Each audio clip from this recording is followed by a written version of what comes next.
Ketemu lagi di channel HSC Consulting yang membahas mengenai isu-isu perpajakan dan juga tips-tips bisnis dan perpajakan buat Anda. Sudah lama saya on off dengan jadwal channel saya di masa-masa yang sedang sibuk sebagai konsultan. Tentu saya tetap ingin berkiprah dan memberikan berbagai macam pendapat karena perkembangan pajak dan segala impactnya dari dunia bisnis terhadap perpajakan maupun perpajakan terhadap dunia bisnis sangat luar biasa dan terus bergerak. Nah, di dunia ekonomi yang sedang makin dinamis ini, saya ini juga memberikan kontribusi dan komentar saya mengenai tips-tips dan juga mengenai apa yang terjadi yang sangat menarik, khususnya dalam bidang yang saya sudah tekuni dan saya cukup lama geluti, yaitu di bidang perpajakan. Nah, kali ini saya akan membahas satu bidang atau suatu Twitter ya. Jadi saya membuat suatu reaction video tentang suatu event yang sangat mungkin di dunia Twitter, terutama di luar sana di Amerika itu sangat heboh, adalah Twitter akhirnya dibeli oleh Elon Musk, seorang muda kaya raya. Kita kenal Elon Musk sebagai pendiri dari PayPal, kemudian dia juga mendirikan Tesla, mobil masa depan dari listrik yang tadinya dicuekin oleh orang sebagai mobil listrik, tapi kemudian menjadi mobil yang mahal, yang merupakan masa depan dari menciptakan mobil dengan kendaraan yang green economy dan green ramah lingkungan karena dari listrik. Kemudian juga menerbangkan SpaceX, yaitu roket bisa bolak-balik dalam keadaan tidak pecah dan kembali lagi ke bumi. Nah, Elon Musk ini mempunyai kekayaan 1 billion dolar ya, yaitu yang menurut mereka para pengamat itu mempunyai kekuatan nilai yang sama besar dengan nilai GDP kita setahun ya. Jadi luar biasa sekali kekayaan dia. Tetapi kemudian di dalam bulan-bulan lalu sudah dengar Twitter bahwa dia berminat membeli Twitter itu seharga 44 billion dollar US. Itu tidak main-main angkanya, dan dia juga akan membelinya dengan sebagian dengan saham yang dia miliki di Tesla. Nah, kita lihat reaksi videonya. Nanti saya mau ngomong tentang implikasi perpajakan dan komentar-komentar orang. Nah, ini yang menarik adalah yang mengkomentar ini adalah seorang komentator yang sering menjadi seorang yang membukakan komentator secara satire ya, secara sindiran, yaitu Trevor Noah. Dia adalah seorang komentator yang sangat cerdas dari Amerika sana. Oke, kita akan mulai nonton film satu Twitter, sebenarnya ada dari TikTok, yang merekam komentar dari Trevor Noah mengenai pembelian Twitter oleh Elon Musk. Okay, let's go. You cannot tax billionaires on the shares that they hold in a company because it is an unrealized gain, right? So they go like, yeah, you're worth 300 billion, but we can't tax you on those stocks because you haven't sold the shares, so you don't like have the money, right? But you're worth the money, but you don't have the money, so you can't tax the people on a thing because they don't have it. It's just there. Okay, fine. Then Elon Musk offers to buy Twitter, right? He offers to buy it. And then he says, in his offer, he goes, I'm putting up my Tesla stock as collateral. Then I'm like, so you do have it? Then I'm going like, wait. So you can buy a thing based on what you have, yes. But when we want to tax you, you can say, I don't have it. Oke, kita stop sampai di sini. Jadi ada dua hal yang dikemukakan di dalam video ini. Si Trevor Noah mengatakan suatu hal yang lelucon, yang menyindir kita, menyentakkan seolah-olah menyentakkan kepada kita rasa keadilan misalnya ya, bahwa orang kaya itu kalau punya saham dan sahamnya itu nilainya gede banget, dia nggak akan kena pajak karena nilai itu masih nilai pasar ya, dan itu digunakan sebagai istilahnya unrealized gain, which is itu artinya di seluruh dunia ini memang satu hal yang benar ya, benar karena kenapa? Memang harga itu bisa naik dan bisa turun ya, karena based on dari transaksi investasi, terutama untuk saham-saham yang tinggal volatilitasnya tinggi atau apapun investasi sebenarnya, termasuk rumah Anda ya. Kalau di Indonesia Anda memiliki rumah rumah di daerah Menteng, Anda dapatnya dulu dari zaman Anda diwariskan dari orang tua, misalnya karena Anda Purnawirawan ABRI atau jenderal atau yang tinggal sebagainya. Anda memang mewarisi rumah itu dan Anda tidak akan kena pajak walaupun nilainya di daerah Menteng itu naiknya sudah ratusan kali lipat. Memang tidak akan seperti itu. Jadi investasi pada umumnya dimanapun di Amerika maupun di Indonesia, cara pemajakannya tetap pada prinsip bahwa jika Anda hanya nilai karena harga pasarnya naik, tidak berarti itu harga yang langsung dikenain pajak ya. Kalau tidak berarti para purnawirawan ABRI yang tinggal di situ akan sangat menderita karena mereka dipajaki dari sesuatu yang mereka tidak pakai ya. Jadi saat orang itu mempunyai rumah itu kemudian dijual, nah terjadilah di situ transaksi dan pemajakannya juga. Kalau di Indonesia Anda tahu jual beli rumah pajak PPh-nya sekarang hanya 2,5% dari nilai transaksi. Nah saat itulah 2,5% itu dilunasi ya. Nah begitu juga dengan capital market ya, dimana kalau Anda mempunyai saham, Anda pegang sebuah saham misalnya Astra atau misalnya saham Bank Mandiri, BCA, sama apa aja ya. Ini termasuk di sini dalam contoh juga saham Tesla, yaitu saham yang sudah go public. Salah satu pemegangnya tentu adalah masih pendirinya sendiri, yaitu Tesla. Jadi kalau Tesla memegangnya mungkin harga dasarnya dulu sesuai harga par, misalnya satu lembar $1, sekarang sudah menjadi 54.000 ya per dolar ya kalau nggak salah. Oh bukan itu, misalnya Twitter 54.000 per dolar. Memang $54 per lembar, maka Anda tidak bisa serta-merta dipajaki sebesar 54 kurang $1. Saat itu jika Anda memegangnya tidak pernah ditransaksikan, maka memang capital market atau realized gain itu belum ada ya. Nah lalu kapan dipajaki ya, sama dengan di dunia sana dan di sini mungkin dipajakinya final ya. Kalau di sini sudah jelas final karena kita perpajakan terhadap saham-saham yang ditransaksikan di Bursa Efek di Indonesia, yaitu di Bursa Efek Jakarta, itu adalah 0,1 dari nilai ya. Dan biasanya yang potong adalah melalui pialang saham ya, atau brokerage Anda ya, yang Anda bertransaksi di mana. Dan sekarang banyak juga ada platform online, itu semua adalah brokerage ya. Nah, saya kira sama prinsipnya juga di sana. Jikapun tidak dipajakan final, mereka harus secara akhir tahun memperhitungkan pajak-pajak yang sudah ditransaksikan. Tetapi yang masih dipegang tentu hanya ada pencatatan pada nilai beli dan tidak mengakui capital market sebagai keuntungan yang perlu dipajaki karena memang belum gitu. Jadi prinsip daripada pemajakan atas investasi umumnya adalah berdasarkan pada prinsip sudah ditransaksikan. Nah, kemudian dalam poin kedua adalah bahwa nilai stok itu tidak dipajaki ya, nilainya sudah menjadi tinggi, kemudian gain itu terbentuk, tetapi bisa dijual beli atau digunakan sebagai kolateral atau sebagai jaminan untuk membeli saham. Jadi Tesla menggunakan Elon Musk menggunakan Tesla sebagai saham-saham Tesla yang dimiliki sebagian ya, itu sebagai dasar bagi kolateral. Kolateral artinya sebagai jaminan ya.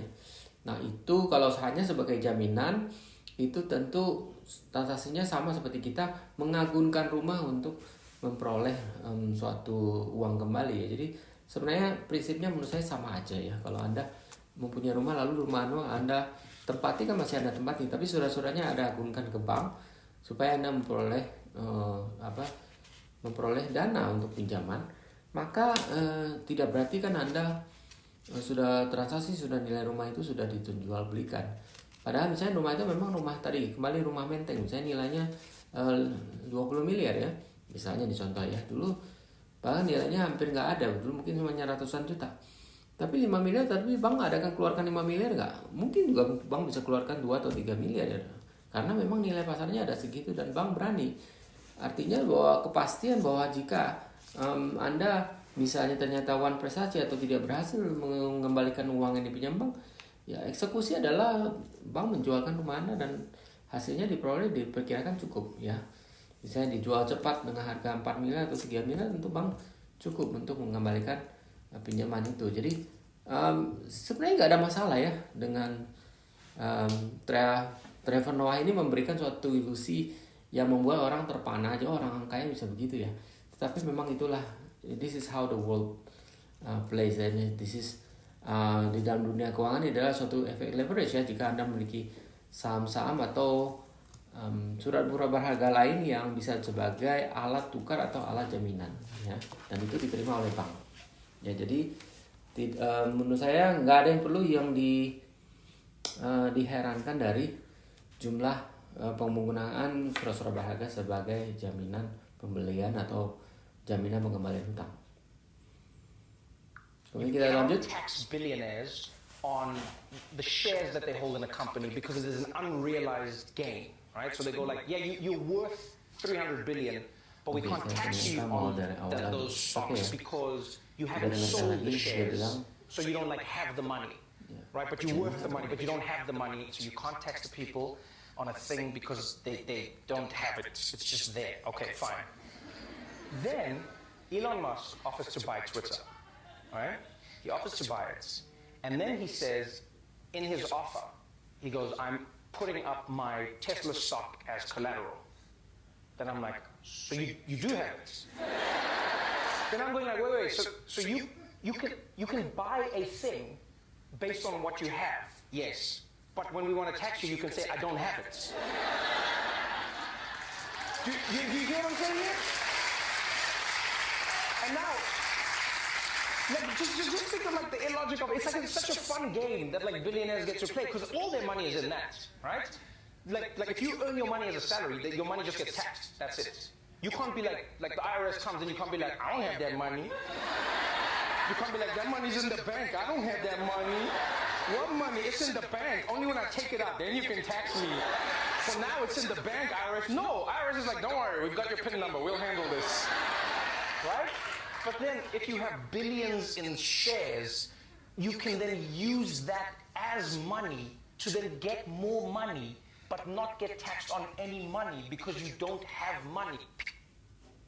Ya, jadi ini adalah itu dari video ini seluruhnya. Kembali saya menyatakan bahwa beberapa anekdot yang dibuat dan seolah disejajarkan di pertentangan dan di dalam percakapan tadi itu memang kelihatan membuat orang terbahak-bahak ketawa bahwa ternyata orang kaya juga bisa berdalih dan atau terkesan demikian. Namun memang dunia memang bekerja dengan cara seperti itu. Makanya mungkin banyak diantara yang kita yang merasa kok orang yang gajian pajaknya lebih banyak daripada orang-orang kaya. Memang orang kaya this is how the world play games ya, atau this is how the things work gitu. Jadi artinya bahwa memang kalau Anda bilang bahwa Elon Musk memiliki kekayaan $1 miliar dibandingkan dengan gross national product kita, itu sebetulnya tidak setara ya kalau menurut saya, karena GDP yang dikeluarkan oleh kita adalah memang produktivitas manusia yang berjumlah 300 juta orang. Itu menurut saya jauh lebih bersih ya, karena di situ ada produksi dari barang dan jasa yang sangat jelas ya. Tapi kalau dibilang kekayaan Elon Musk itu adalah dari harga sahamnya yang terrealisasi seperti SpaceX dan juga dari Tesla itu sendiri ya. Dan Tesla dinilai dengan sangat tinggi ya, memang karena Tesla sendiri memang perusahaan yang sangat maju dan walaupun dia menjual mahal produknya, tapi pesanan datang tak berhenti. Dan sehingga mungkin macam-macam ya cara menggunakan valuation dari apakah future cash flow, apakah berasal dari market quote atau apa, itu merupakan perkiraan saja ya.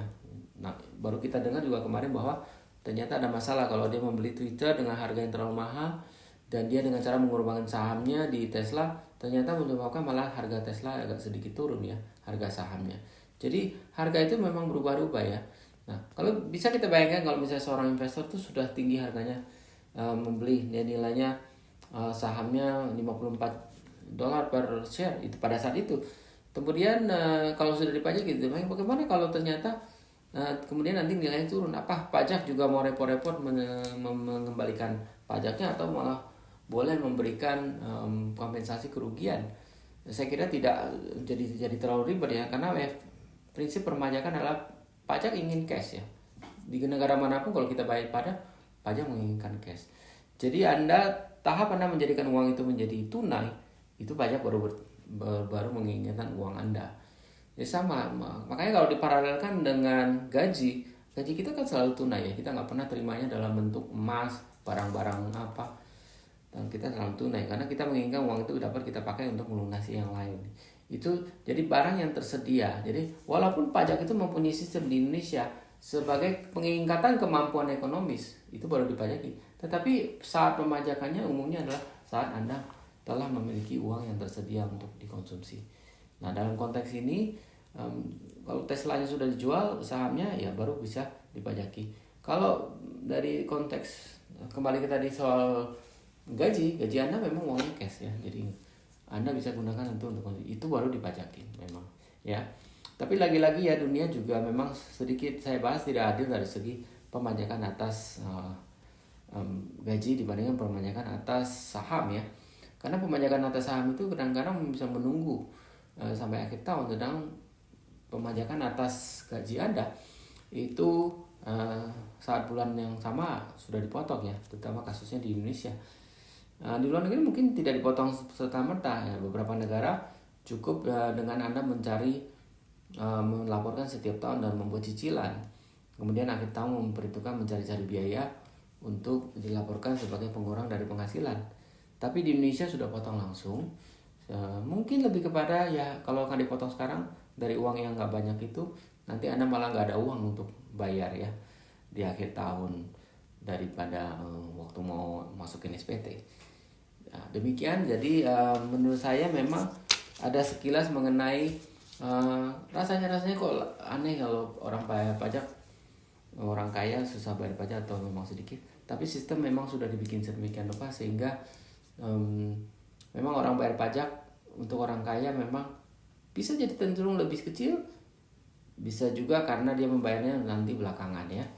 Jadi kekayaan yang dibikin adalah valuasi itu belum merupakan objek pajak karena belum ditransaksikan. Jadi kita compare dengan nilai dari yang ditransaksikan dengan nilai market yang merupakan market quote yang belum ditransaksikan.